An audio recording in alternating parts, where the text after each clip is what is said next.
Right, I want to bring you some breaking news from Russia now. Well, from space, really. But Russia's LUNA-25 spacecraft has apparently crashed into the moon after it spun into an uncontrolled orbit.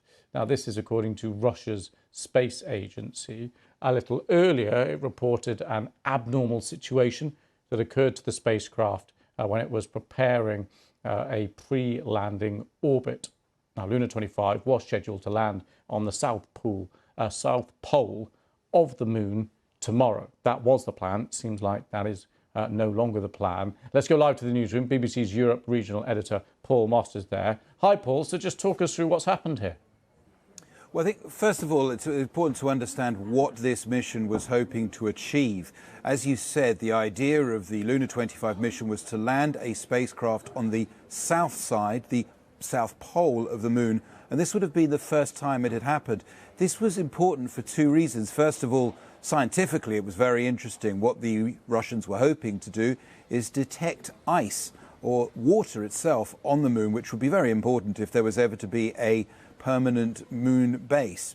However, this project was also all about prestige, and I think this is why this latest development is so important. Russia launched this space mission in the midst of sanctions and acknowledged it couldn't get some of the technical parts it would normally need for a space mission. They went ahead anyway, and at the time of the launch, there were critics who said, well, they really thought it only had a 50-50 chance of success. Now, if Russia successfully landed this spacecraft on the south pole of the moon, it would be able to say, look, you sanction us, and still we're able to manage this extraordinary technical achievement. Instead, it appears that the lunar spacecraft has crashed. That's what TASS, the Russian news agency, is saying. And so that, I do think, is not going to do anything for Russia's sense of prestige at the moment. We don't know exactly what happened, but it certainly was very close to the moon when things were going right. Only on Saturday, the Russian Space Agency was showing off about the success of the mission.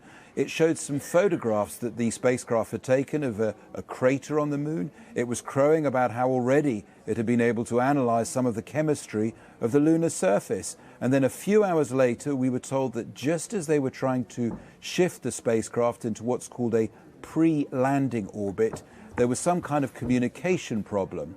And the latest we've heard, the announcement from Rosnosov, the Russian Space Agency, they said, to put it rather bluntly, they said, as a result of a collision with the surface of the moon, the spacecraft no longer exists.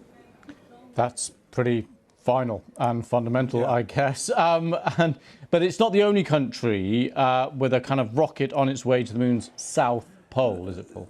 This is the most extraordinary thing about this mission and indeed the development we've just heard about. At the same time, India is trying to achieve exactly the same feat, landing a spacecraft for the first time on the south pole of the moon. Their Chandrayaan-3 spacecraft actually took off before the Russian one did, after the Russian one did, and was expected to land on Wednesday. Now, there was clearly a race going on, and it now looks like the Indians have far more chance of winning that race. I should say, though, that India's space agency tried this mission before, and their rocket crashed on that occasion, which shows that this isn't an easy mission to achieve. But it is also noteworthy that the original space race was the United States versus the Soviet Union. This time it's been Russia versus India. And I cannot overstate how important space is for Russia's sense of prestige. I would argue even more than it was for the United States during the great space race to the moon, the original space race of the 1960s. I happened to be in Moscow when the space agency announced that they were going to allow the Mir spaceship to crash to Earth. And there was a furious demonstration outside the agency building in Moscow. I had a woman screaming in my ear, if we allow our space station to go down, it is the end of Russia. She was speaking, I think, for many in terms of Russia's sense of its abilities, its prestige, the fact that Russia sent the first man into space, Yuri Gagarin, the fact that Russia, people often don't realize this, actually had the first spacecraft to land on the moon in 1959, an unmanned spacecraft. They were desperately hoping to sort of bring back to life that early sense of Russian achievement in space. And so today's news, I think, is a major blow, not just for the Russian Space Agency, but for Russia itself and indeed for President Vladimir Putin. OK, Paul, thank you so much for that.